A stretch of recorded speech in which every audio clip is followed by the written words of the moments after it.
Hello, we're in week 2 of 4 of lockdown in the UK. Lizzie, you've probably got, 1 or 2 days left of your own self-imposed isolation, so you can come out of that and go straight into lockdown.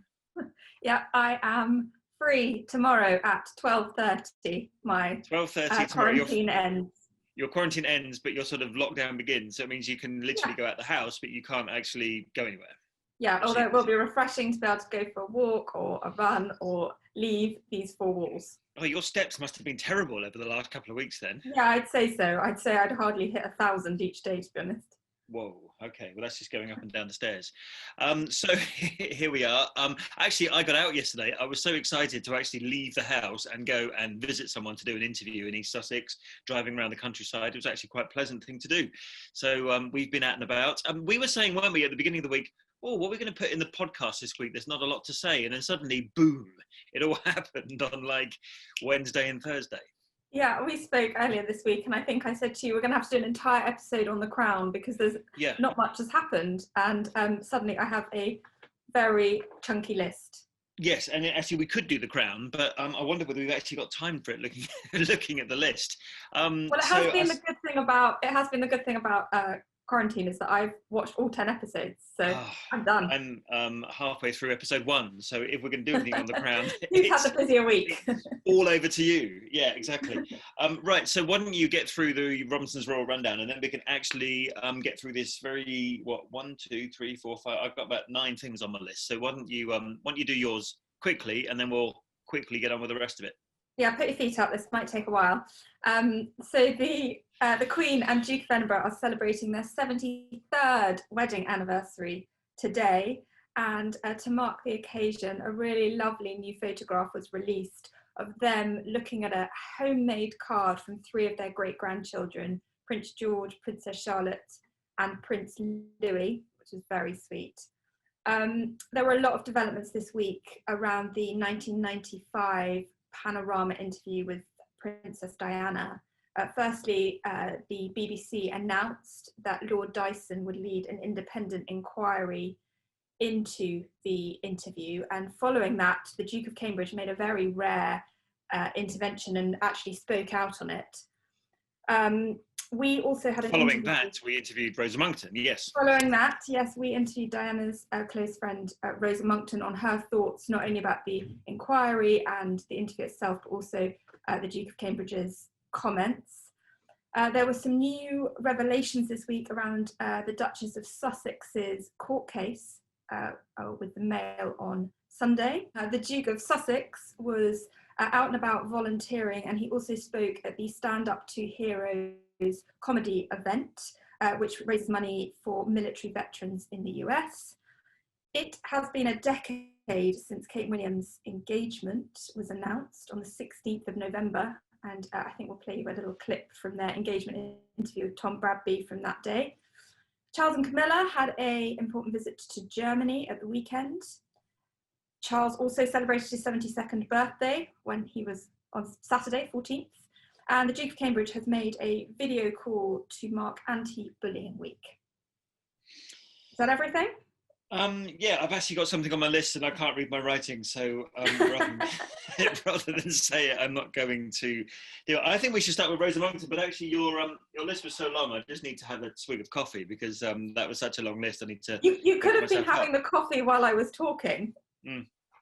True, I thought it would be a bit rude, so I thought I'd do it now. So let's start off with Martin Bashir Panorama. Now, I suppose it's right to say of all the media organisations that have done a lot on this, it's the Mail newspaper. They've had a bit of a, what do you call it, campaign, or at least a bit of direction on this one. And interestingly, today, their main article on this story was our interview that we did yesterday with Diana's friend, Rosa Monckton. I think they referred to it as an explosive interview. I'm not sure I'd go quite that far, but it was nonetheless very interesting to hear what she had to say, not just about the 1995 interview and all the rest of it, but actually how she reacted to Prince William's rare statement. So I think we should probably backpedal a bit, shouldn't we, and just go to the statement that William issued before we get Rosa's reaction to it. Yeah, this statement came out at 9 o'clock in the evening on the night that we found out that Lord Dyson was going to lead the independent investigation. And I think it took us all 11 minutes past 9, by the way, because I looked the other day, because I had to do a live on News at 10 from a position not dissimilar to this one, and it takes a while to set these things up, as you know. So yes, we had not very much time to do that. No, and I think it took us all by surprise. I mean, it's quite rare for William to speak out on something like this, but I think it shows just how important and personal this is for him. And he said the independent investigation is a step in the right direction.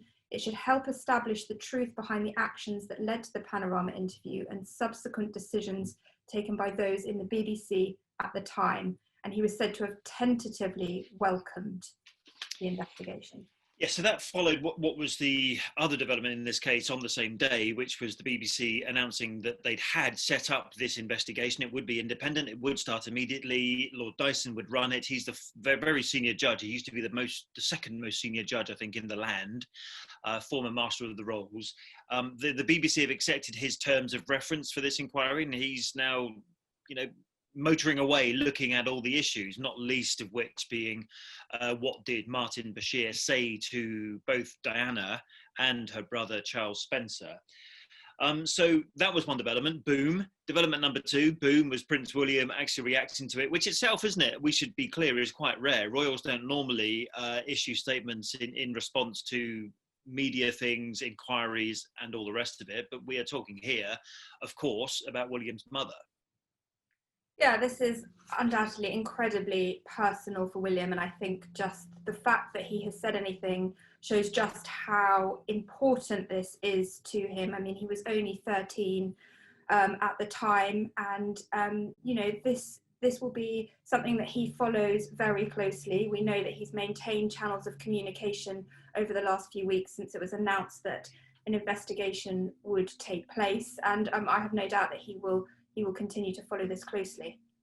So boom number 1, boom number 2, and then boom at number 3 was Rosa Monckton's reaction. So Rosa Monckton was a very good friend of Diana's. In fact, in 1995, they saw a lot of each other because Rosa Monckton had one of her children in 1995, and Diana was there to support her because it was later discovered that Rosa's child, Dominica, had Down syndrome. So to just give you some context, that they were very close at that time.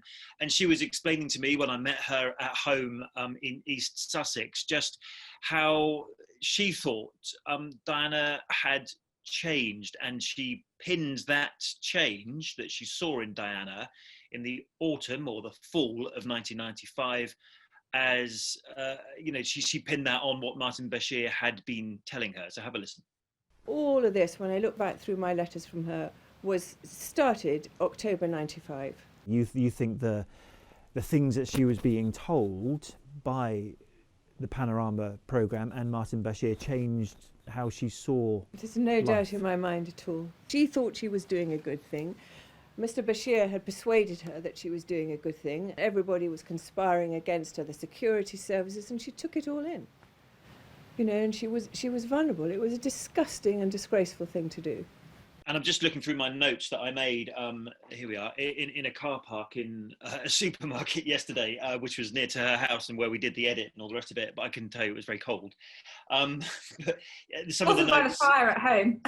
It wasn't by the fire at home, definitely not. I was definitely a little chilly. But I was just looking at the notes, and actually it was quite interesting what she said about how William was basically supporting his mother, doing what any son would do.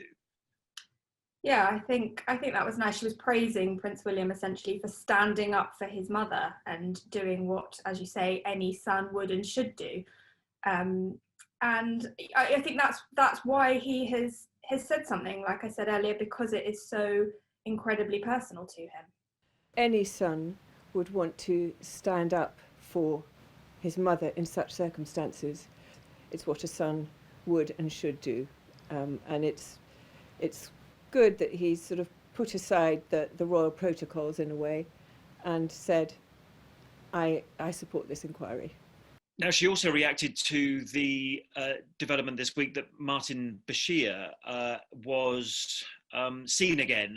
We haven't seen him, but his picture was in one of the newspapers, and he's he's been spotted again, not at home, interestingly enough, but we should point out that he hasn't responded to any of the allegations of what he did or didn't do, because he's still on sick leave at the BBC.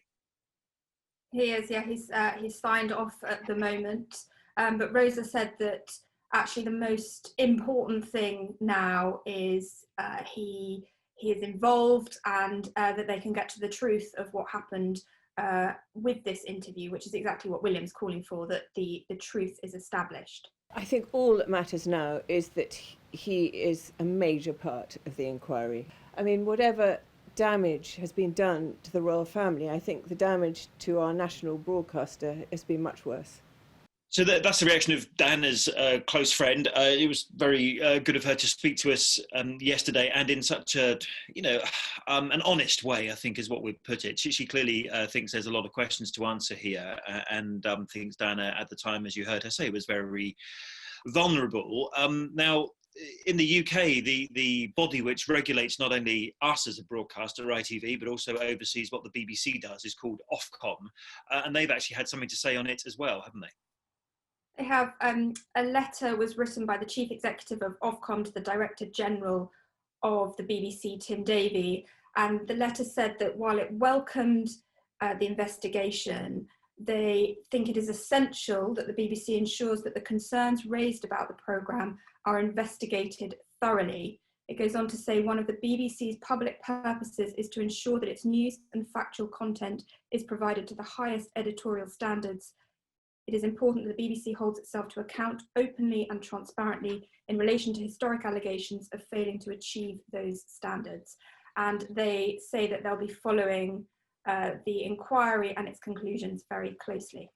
We don't know how long this inquiry will take, but we do understand that it's underway as we speak. So if you want to read more about that, or hear more interviews that from Rosa Monckton, from my chat with her yesterday, just head to our website, itv.com/news, and then look for the Royals topic.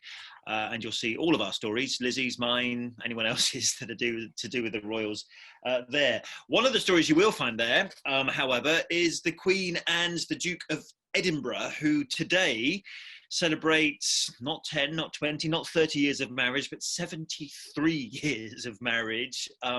Married in, as I'm sure you all know, on the 20th of November 1947, just 2 years after the end of the Second World War, and now celebrating 70 years of marriage. Quite something, eh?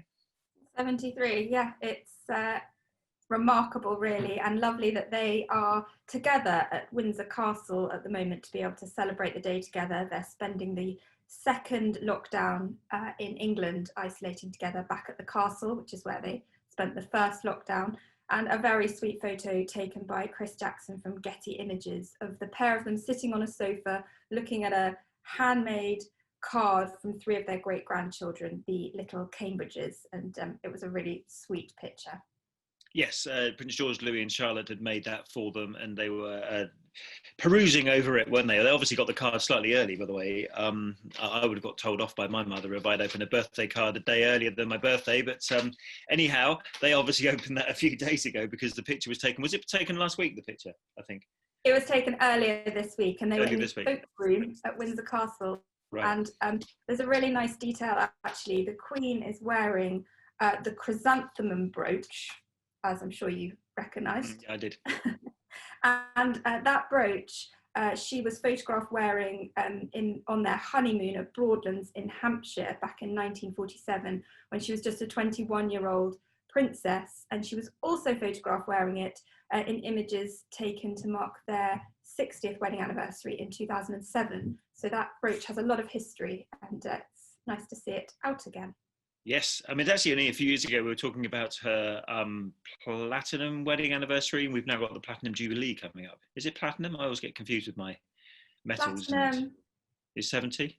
70. Yeah, We had diamond was 60, golden 50, yes, platinum. So they had their platinum a couple of years ago. And then obviously, as we told you on the podcast last week, in 2022, we've got the platinum jubilee. So if you ever needed a reminder of how long the Queen has been the Queen, there is one for you. I thought that was a very nice picture and very well framed and taken by Chris Jackson of Getty. Should we talk about Harry and Meghan? Let's go, we're on the topic of pictures. Let's take, Harry was pictured, although not professionally this time, but it was pictured volunteering, wasn't he, in Compton.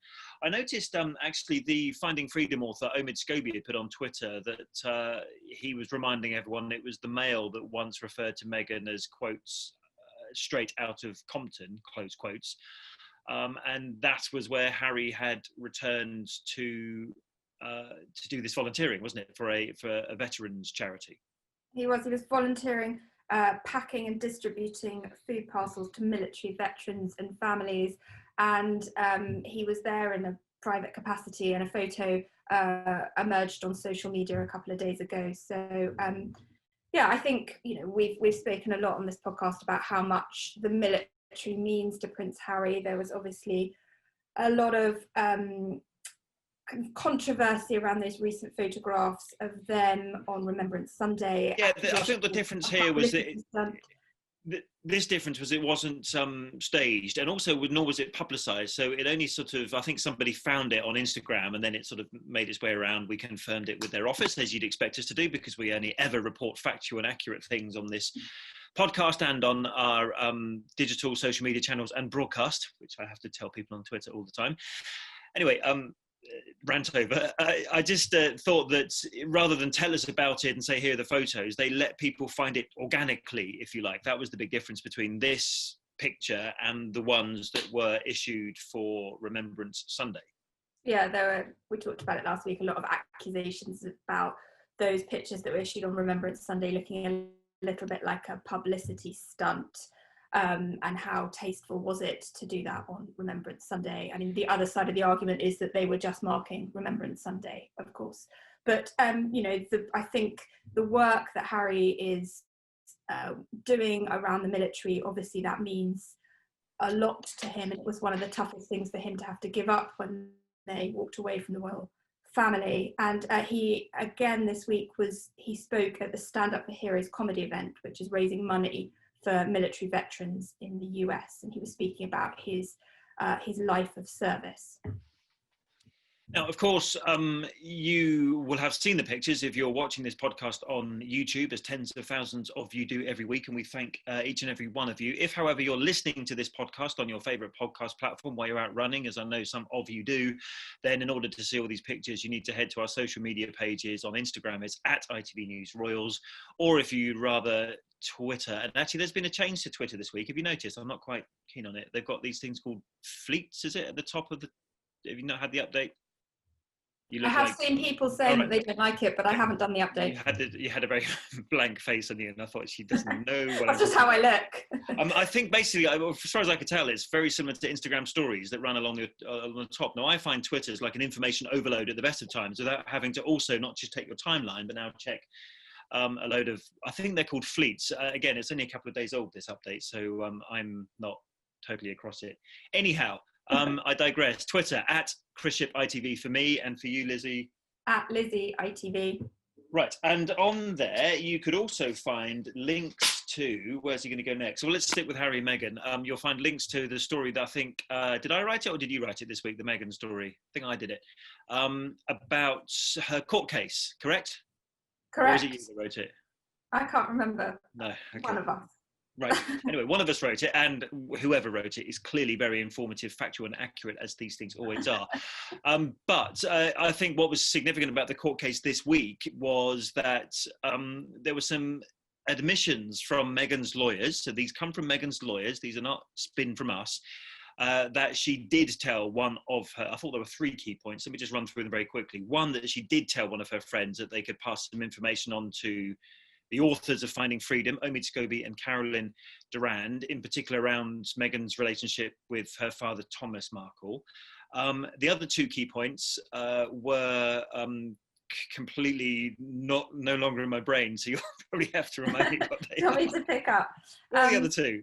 The first was that she sought advice from 2 senior members of the royal family that was, on how best to address the situation with her father. And we don't know who those 2 key members of the royal family are, do we? We don't know, but following that advice, I'm guessing that she Charles received and from, William. well, Harry's a senior member of the family. No, Harry. I think I'd established it was in addition to Harry. Oh, in addition. So, yeah. So in addition to husband. Oh, and I've now remembered the third point, because I can now do this. That she wrote the draft letter to her father after the conversation with the 2 senior members of the royal in the notes section of her iPhone, and shared that draft not just with her husband Harry, as you might expect, but also with the head of communications at the palace at the time, Jason Knauf. Now, I suspect the Mail will use that to argue that the letter was perhaps less private between daughter and father than she has claimed thus far, because she showed it to an official at the palace. The answer from Meghan's team is that this person, Jason Knauf, was the sort of point man to deal with this whole crisis with her father, and therefore it was very natural and obvious that she should show it to him. Yeah, they make 2 points around showing the letter to Jason Knauf. The first is that the comments he provided were the form of general ideas as opposed to actual wording. And it says, for the avoidance of doubt, neither Mr. Knauf nor anybody else created any part of the electronic draft or the letter. The claimant and the claimant alone created the electronic draft, which she then transcribed by hand to her father as the letter. And the second thing it says is that Jason was responsible for reporting, it says here, as was required by palace protocol, to inform more senior people in the royal households about this. Let's have a complete change of tone. Let's talk about an anniversary, not the Queen's anniversary, but someone else's anniversary, which was the 10-year anniversary since the announcement by the then Prince William and Kate Middleton, Catherine Middleton, that they were going to get married. Yeah, the announcement and that famous photo call and interview that the couple did with our colleague Tom Bradby, talking about their engagement and future plans and how they'd met and got together. And I actually went back and watched that interview, and it's funny. I mean, Kate particularly, you can tell how much she's grown since a decade ago. She was very timid and nervous during that interview, which is entirely understandable. I mean, of course, the entire world's eyes were on her. But it was interesting seeing how much she's changed. I remember talking to Tom Bradby actually on the day of that interview, and how nervous Kate was, and how she was literally scared about what might happen. And clearly, this 10 years on, she's in a different position. I thought she actually looked very similar. William, however, looked like he had a lot more hair 10 years ago. Oh, that's mean. But it's facts. I'm just reporting facts. He's got less hair now than he had 10 years ago. That's not for dispute, surely. Oh. Okay. We play a clip from their interview. Let's have a listen. And you can look at the hair yourself. People are obviously incredibly curious about you. So let's start with the obvious. William, where did you propose? When, how, and Kate, what did you say? It was about 3 weeks ago on a holiday in Kenya. We had a little private time away together with some friends, and I just decided that it was the right time, really. We've been talking about marriage for a while, so it wasn't a massively big surprise, but I took her up somewhere nice in Kenya and proposed. It's very romantic. There's a true romantic in that. There is. A serious point now, and actually I thought it was a very poignant visit. We spoke about it a little bit last week, but just to give you the pictures or the video, have a quick look at Charles and Camilla's visit to Germany, a very important visit that it was too. The first time members of the royal family had been invited to the central remembrance service on Germany's National Day of Mourning. They don't commemorate is the right word, Armistice Day in the same way that we do. But they do honour those who were victims not just of the war, but of tyranny and Nazism as well. And I thought that was a very poignant moment, wasn't it, when Prince Charles laid the wreath next to the German president? Yeah, very poignant. And then he also gave a very important speech during the ceremony to mark the National Day of Mourning. And in that, I thought he gave more than a nod to Britain's decision to leave the EU and to Brexit. There were a lot of references in there praising the kind of bonds between the two countries and looking at, you know, how we move forward as we start this new chapter in our relationship. We're going to play you two clips, actually. One's in English when he spoke about the importance of remembering. The other is in German. He actually did pretty much 50% of the speech in German. He kept flipping from German to English when he was standing at the podium in the Bundestag, which is inside the Reichstag building, which, as we pointed out, at one time the Allied forces were trying to bomb, and here was the future heir to the throne speaking in the German parliament. We'll play you the English bit in English, and then the German bit in German. We'll put some subtitles on, so if you're listening, well, I'll paraphrase what he said when we come back. We must be resolute in addressing acts of unspeakable cruelty against people for reasons of their religion, their race, or their beliefs. Der festen Überzeugung, dass die zentralen Bande zwischen uns stark bleiben werden. Wir werden immer Freunde, Partner und Verbündete sein. And what he said in German there about Brexit, it's actually very unusual to hear a member of the royal family mention Britain's departure from the EU, but he said that he wanted Germany and the UK to remain close friends and allies, even as we embark on this very different relationship, which is coming. And we still don't know, by the way, if you are wondering or watched the news recently, whether or not we're going to get a deal with Europe when our transition period ends on December the 31st. The point to end then, Lizzie, I suppose we're jumping around this week. We're not really stuck to households, but there's so much to cram in. The information we got just a short while ago about the Diana Award and William's contribution, surprising people who were volunteering for the Diana Award. Yeah, this dropped just before we came to record the podcast this week, but the Duke of Cambridge has surprised a group of young ambassadors from the Diana Awards anti-bullying campaign during a video call, and this is to mark Anti-Bullying Week, which is taking place at the moment. Hello everyone, morning. No way! It's always good when Tessie doesn't tell you who you're going to meet. There could be all sorts of expectations. So I'm sorry if this is, you know, a little bit different to who you might be thinking you're going to see. We thought, who better to talk to you about what they've been experiencing during this time, but also a bit about their work as it's Anti-Bullying Week. Obviously, there's nothing that I can do to change my skin colour, and knowing that there's people from the minute that I was born essentially hated me just for that reason makes you feel so powerless. When you're in that headspace, you're constantly thinking, I'm alone, no one else is here. About 2 years ago now, I experienced cyberbullying.